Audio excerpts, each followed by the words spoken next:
আনো। এই তুমি খাইছো? খাবো। কি রান্না করছে বাসায়? তো ডাল ভাত। কি রে, এত তরকারি আছে, তরকারি দে, শুধু ডাল দিয়ে খাবে না? আজকে শুধু ডাল দিয়েই খাই বাবা, আর কিছু খেতে ইচ্ছে করছে না। কিরে, আজকে তো শুক্রবার, কই যাচ্ছিস তুই? টিউশনি করতে। তুই আবার টিউশনি নিলি কবে? মা বাসায় বসে থাকতে থাকতে বোর্ড লাগে। তুমি কত টাকা পাইছো? 12,000। আর আমি টিউশন করে পাইছি 7,000। তাহলে এই 6,000 হচ্ছে বাসা ভাড়া, আসা যাওয়ার জন্য 1,500 টাকা কনভেন্স। এত লাগবে না। আহা রাখো তো, লাগবে। আর বাকি থাকে 500 টাকা হচ্ছে তোমার আর আমার। না, 500 টাকা বেশি হয়ে যাবে। এক কাজ করো, এই 300 টাকা তোমার কাছে রাখো, আর যে 200 টাকা থাকবে এটা আসার সময় আমরা এই 200 টাকা দিয়ে বাদাম খাবো, ঠিক আছে না? তুমি কেন এত কষ্ট করবা? তুমি কেন আমার জন্য স্যাক্রিফাইস করবে? আবার ওই একই কথা। শুধু সুখ ভাগাভাগির মধ্যে কি ভালোবাসা হয়? সুখ দুঃখ ভাগাভাগির নামই হচ্ছে ভালোবাসা। জুয়ের একটা বিয়ে আইছে, পাত্রের বয়স একটু বেশি, একটা বাচ্চাও আছে, কিন্তু পাত্রটা খুব ভালো। আমি ওই বুড়া পেটাটি বিয়ে করবো না। তো তোমার লিখে রাজপুত্র বই হয়েছে, পাও তো একটা লুলা, যেটা আইছে হেডেই বিয়ে করো। আম্মা, এটা আমার কি দোষ? আমার বাকি আমি নিজে নিজে লুলা করছি। আমার একটু চুপ করো না, আপারে কষ্ট দিয়ে কোনো কথা বলবা না। আমার হয়েছে পড়লা কপাল, তোর বাপটা অসুস্থ হয়ে বিছনায় পড়লো, সাজানো সংসারটা তছনছ হয়ে গেল। আর আব্বা তো কাশতেছে কেন? কাশির ওষুধ খাওয়া নাই? ওষুধ শেষ হয়ে গেছে। সরি ভাই, তোমাকে এখন আর বাকি দেওয়া সম্ভব না। তুমি আগে এই বাকি শোধ করো, তারপর আইসো। হ্যালো। তুমি কি করো? কিছু না, একটু বাইরে আসছি আব্বার ওষুধ কেনার জন্য। আমি বাসায় গিয়ে তোমার ফোন দিই। আচ্ছা। আমাকে তুমি মাফ করে দাও রাহা। কত মিথ্যা বলি তোমাকে, সংসারের এত চাপ। তুমি আমাকে অনেক হেল্প করো, কিন্তু তা তো যথেষ্ট না। বাবার অসুখ, ওষুধ কিনতে পারতেছি না, সব তো তোমাকে বলতেও পারি না। আমি আর পারতেছি না রাহা।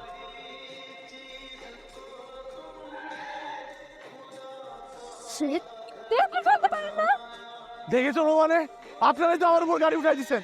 গায়ের উপরে দিয়ে উড়ায় দেয় না, এটাই বেশি। সামনে থেকে সর। এটা আমার বাবার অসুখের ওষুধ। ঠিক আছে, দেখি। ভাই আমার বাবা অসুস্থ ভাই। আপনি কোনো টেনশন করবেন না, আমি আপনাকে সব ওষুধ কিনে দেব। আপনি আমার গাড়ি তুলুন, আপনি গাড়ি তুলছেন, আমি সব ওষুধ কিনে দিচ্ছি। যাই না, আমি কই হারাই ফেলছি ফোনটা। আচ্ছা, আপনি না আমার আপনি মানে আপনার ফোনটা আমার গাড়িতে রেখে গিয়েছিলেন। বসুন না। কি করেন আপনি? আমি পড়াশোনা করি। আপনার বাবার কি হয়েছিল?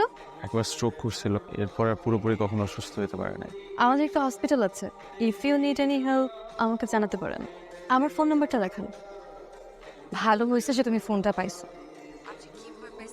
এই, তোমার আব্বু কেমন আছে এখন? আব্বা আলহামদুলিল্লাহ ভালো আছে। আসলে আমি তোমার পয়সা দিচ্ছি।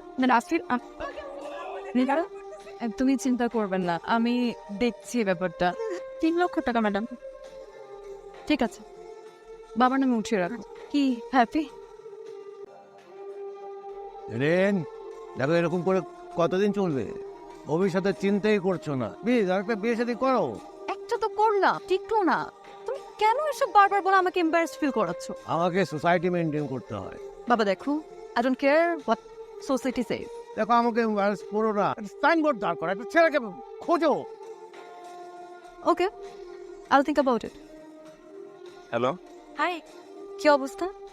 আব্বা এখন অনেক সুস্থ আগের থেকে। আচ্ছা, তুমি কি কাল ফ্রি আছো? তোমার সাথে আমার কিছু কথা ছিল। কেমন আছেন? জি ভালো।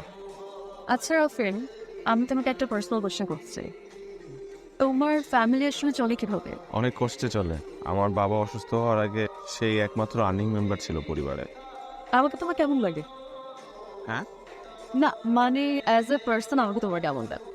আপনি খুব ভালো একটা মানুষ। আপনি হেল্প না করলে আব্বাকে এই ছেলেকে বিয়ে করতে চাও? হ্যাঁ বাবা। করে ফেলো। Thank you so much. Raha তোরে কত ভালোবাসে। রাহার মতো এত ভালো একটা মেয়ের সাথে তুই এটা কি করলি? ওরে সাইরে তুই আরেক মেয়ের সাথে চলে গেলি। তোর পানিশমেন্ট হবে।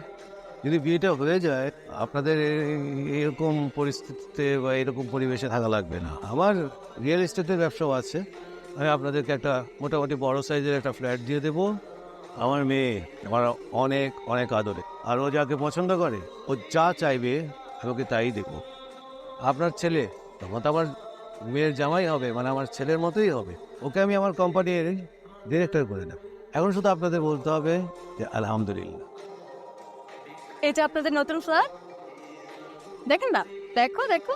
হ্যালো রাফিন, রাফিন তুমি প্লিজ ফোনটা আমার ধরো না প্লিজ। আই এম সরি, আমার একদম করা উচিত নয়। তোমার সাথে আর দেখা করবে না, তোমাকে কত ভালোবাসি। এটা কি করলি? কি করলি এটা? এই তো দেখ, কোনো কথা নাই, কোনো কথা নাই তো। তোর জন্য আমি যারে ভালোবাসি তারে ছেড়ে চলে গেল। ভাবলাম আমার কলিজার টুকরা যারে ভালোবাসে থাকুক, তার কাছে থাকুক, ভালো থাকুক, সুখে থাকুক। তুই ওরে টিস্যু পেপারের মতো ইউজ করে ছেড়ে চলে গেলি। মুখের মধ্যে হাতে নিয়ে আয়। এই, তুই এখানে আসছিস কেন? তুই না, কি অবস্থা করছিস তুই রাফিনের? তোর এখনো ওর জন্য দরদ আছে, এখনই তোর মনে ওর জন্য ভালোবাসা আছে। তোর টিস্যুর মতো ইউজ করে ছুঁড়ে ফেলাই দিয়ে আরেক মেয়েরে বিয়ে করতে চলে গেছে। তুই ওর জন্য এই করতেছিস, ও তো মানুষ না, ও তো একটা জানোয়ার। তুই একটা পশু। কি হয়েছে তোমার? এই দেখ দেখ দেখ দেখ, তুই যারে ভালোবাসিস ওই পোলা এই মেয়েরে বিয়ে করতে গেছিল। বুন্দাটা আমার আর আমার ছেলেরে এ ধরে নিয়ে আসছে, আমাদের পিটাইছে। আপনি শিগগিরই পুলিশে খবর দেন। থামেন আপনি, তোকে আমি পরে দেখবো, এখন ওকে ছাড়। রাহ, তুই এখানে কি করছিস? চল চল রাহ, তো আপনাদের মেয়ে আমার হাজবেন্ডের জীবনটাকে একদম রিয়েল বানিয়ে রেখেছে। আর রাফিন তো তোমাকে ভালোবাসে না। রাফিন আমাকে অনেক ভালোবাসে। বলো তুমি সবাইকে বলো যে তুমি আমাকে অনেক ভালোবাসো। রাফিন চুপ করে থেকো না, রাফিন প্লিজ বলো। জেনিন, জেনিন প্লিজ, তুমি কি করছো রাফিনকে আমি জানি না, কিন্তু রাফিন তোমার সাথে ভালো থাকবে না। আঙ্কেল, আঙ্কেল প্লিজ, আঙ্কেল আপনি তো মুরব্বী মানুষ, আঙ্কেল আমি হাত জোর করছি, আঙ্কেল প্লিজ। বুঝছি, তুমি কি আমার কথা শুনবা? আমার জন্যই তো এত সমস্যা। আমি এই দুনিয়া থেকে চলে যাবো, চলে যাবো। আমার বোনটা পঙ্গু, এই কারণে ওর বিয়ে হয় না। আবার যদি কেউ ওকে বিয়ে করতে রাজি হয় তাহলে মোটা অঙ্কে টাকা চাই। আমি না এই বিয়েটা করলে আমার বোনের বিয়েটা হয়ে যাবে। আমি যদি আজকে এই বিয়েটা করি তাহলে আমার বাবার অপারেশন হবে সিঙ্গাপুরে। আমার পরিবারের এই শহরে মাথা গোজার কোনো ঠাঁই নাই। আমি যদি আজকে এই বিয়েটা করি তাহলে বাকিটা জীবন সুখে শান্তিতে থাকতে পারবে না। তুমি আমাকে প্রমিস করছিলে তুমি আমাকে ভালোবাসবে, দেখো না আমি তো ভালোবাসি। এই সবার সাথে আমি করছি, আমার এই হৃদয় তোমাকে ভালোবাসতে শুরু করছিল এবং আমি সিদ্ধান্ত নিয়েছিলাম যে আমি আমার বাকিটা জীবন তোমাকে আমার এই হৃদয় আগলায় রাখবো। এই দারিদ্রের সাথে যুদ্ধ করতে করতে আমি ক্লান্ত। আমার ভেতরে কিচ্ছু নাই, সব কিছু তোমরা বুঝে শেষ হয়ে গেছে। তুমি আমার মাফ করে দাও না। আমি তোমার হাত জোর করে অনুরোধ করতেছি, তুমি আমার জীবন থেকে চলে যাও।